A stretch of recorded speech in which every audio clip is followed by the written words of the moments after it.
Hi to everyone. ఇది ఒకటి చెప్పాలనుకుంటున్నానండి. చాలామంది రాశులు చూసి విని మంచిగా లేదు అది ఇది అని వాళ్ళు చెప్తుంటారు. బాగలేదు అని అంటే వాటిని విని భయపడొద్దండి. ఎందుకంటే వాళ్ళు చెప్తున్నది బాగలేదు అంటే చిన్న విషయం, మనకు ముందే ఇన్ఫర్మేషన్ ఇస్తున్నారు. లక్కీగా ఏందంటే ముందే ఇన్ఫర్మేషన్, కొద్దిగా జాగ్రత్త పడండి, టెన్షన్ పడొద్దు. ఆ ఇన్ఫర్మేషన్ ఇస్తుర్రు అంటే వాళ్ళు మనం కొద్దిగా జాగ్రత్త పడితే ఆ సమస్యల నుంచి బయటపడగలుగుతాం. మనకి ఏందంటే జ్యోతిష్యం ఉంది. మనకి ఈ ఇండియన్ కల్చర్‌లో జ్యోతిష్యం అనేది ఉందండి లక్కీగా. అందుకే చెప్తున్నాను, భయపడొద్దు. అలాంటి వాటికి పోలీస్ కేసులయితాయి, తిరగాల్సొస్తది. అవి ఇవన్నీ కొన్ని రాష్ట్రాల్లో చెప్తుంటారండి. Hyper tension వాడొద్దండి. అలా కాకుండా ముందే జాగ్రత్తగా తీసుకోండి. కొద్దిగా కేర్‌ఫుల్‌గా ఉండండి.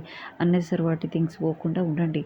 అంతేగాని భయపడి ఇగ అలా అనుకోని వీళ్ళు ఇలా చేస్తున్నారు కదా అందుకే అవుతుంది అలా కాకుండా be positive, be positive, be positive.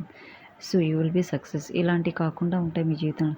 అదేదో చిన్నగా అవుతాయి, అంత అంత అంటే పాజిటివ్ ఉండడం వల్ల ఏమవుతాయంటే పెద్దగా వచ్చే సమస్య అది కొద్దిగా చిన్నగా అయిపోతుందండి. మెయిన్లీ ఫ్రెండ్లీగా డీల్ చేయండి. సమస్య పూర్తిగా తొలగిపోతుంది.